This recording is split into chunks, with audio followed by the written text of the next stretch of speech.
Hanggang dito sa itong 11 mga kaibigan nung nabasa ko ito, sinabi dito sa Psalm, chapter 90 verse 11, "Sinong nakakaalam sa kapangyarihan ng iyong galit?" Yung yung galit ng Diyos, 'di ba? At ng iyong puot ayon sa katakutan na marapat sa'yo.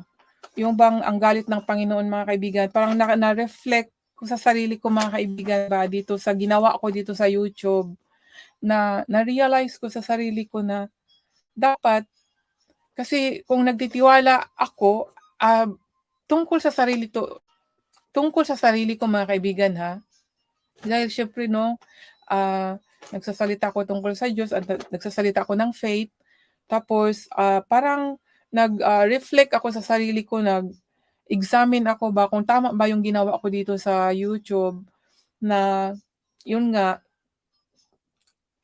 lumalaki yung bahay ko tapos wala namang tao na nanonood ng videos ko.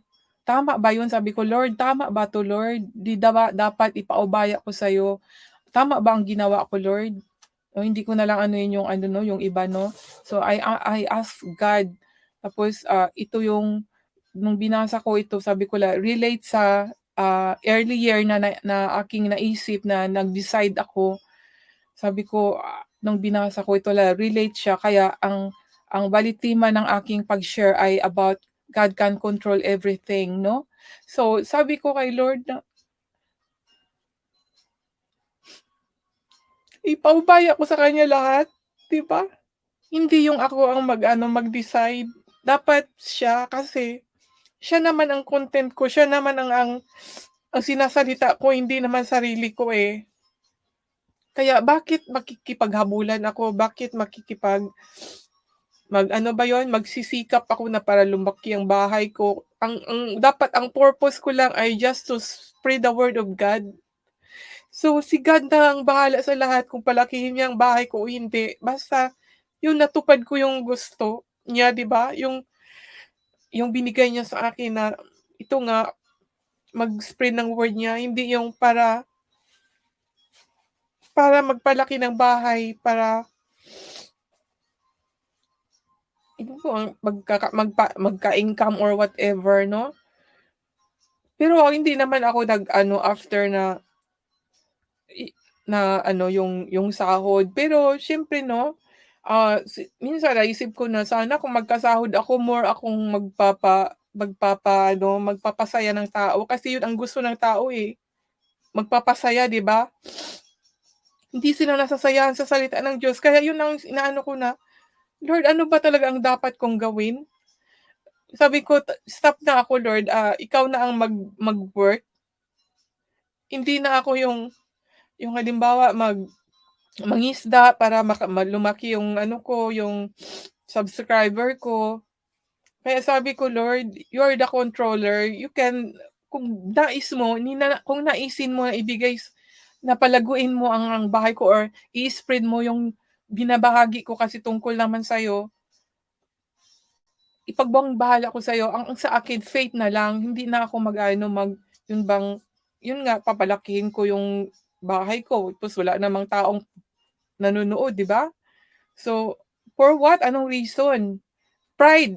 Pride ba para sabihin na, "Uy, malaki na yung bahay mo." Parang hindi, parang naano ko na hindi yun ang gusto ni Lord, eh, sa akin, eh. Ang gusto niya siya ang mag-ano, basta ako gagawin i-spread ko lang yung word niya. Kaya ito yung, naisipan kong bahagi sa inyo mga kaibigan na sana maunawaan naman ako ng mga tao na tumutulong sa akin. Pero yun, mag-ano pa rin ako siyempre as a making friends 'no, maki-ano pa rin ako, makipagkaibigan pa rin ako para siyempre magkaroon ako ng kaibigan sa YouTube.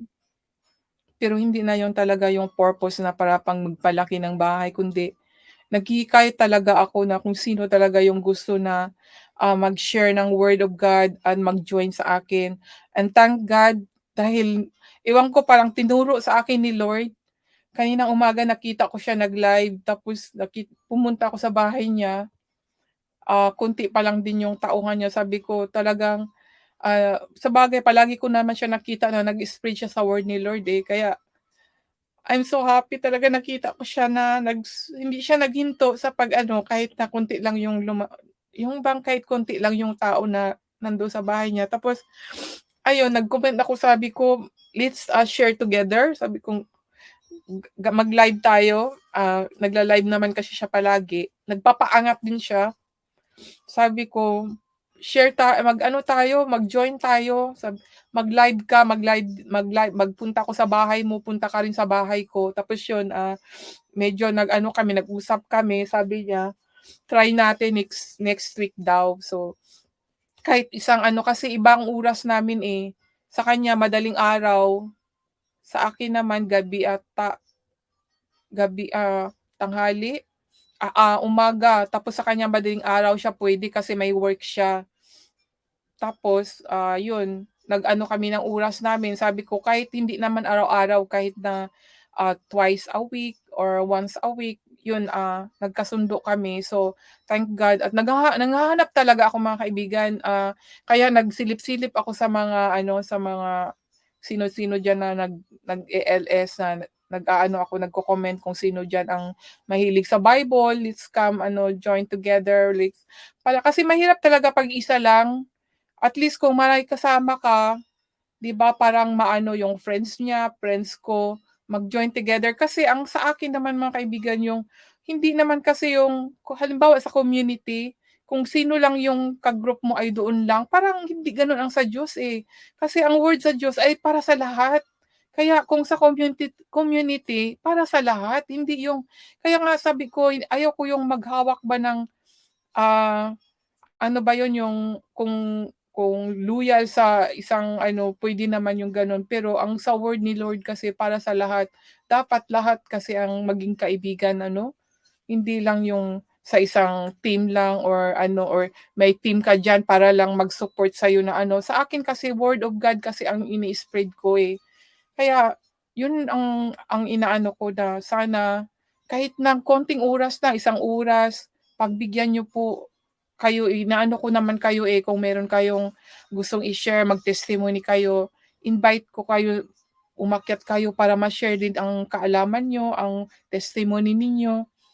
Yun lang naman ang ano, mga kaibigan, eh, share natin ang word ni Lord, pasayahin natin ang Panginoon. Kaysa naman na, magagalit sa atin ang Panginoon dahil puro busy tayo sa ating mga ginawa para pang-sarili natin, pang-araw-araw natin. Nagwo-worried tayo kung anong kakainin natin. Samantalang sinabi nga, pinapakain nga ng Panginoon yung ibon at saka yung langgam, 'di ba? Tayo pa kaya na nagwo-worship sa Panginoon? So mga kaibigan, pagbigyan natin ng oras ang Panginoon mga kaibigan. Kahit diyan sa bahay ninyo mga kaibigan, mag-spread kayo ng word ni Lord. Kahit nagpapaangat kayo, i-share niyo mga kaibigan. Huwag yung ano, yung bang, ah, pangsarili na lang. Yun mga kaibigan ang aking, share ngayong araw na 'to. Pasensya talaga ha. Hi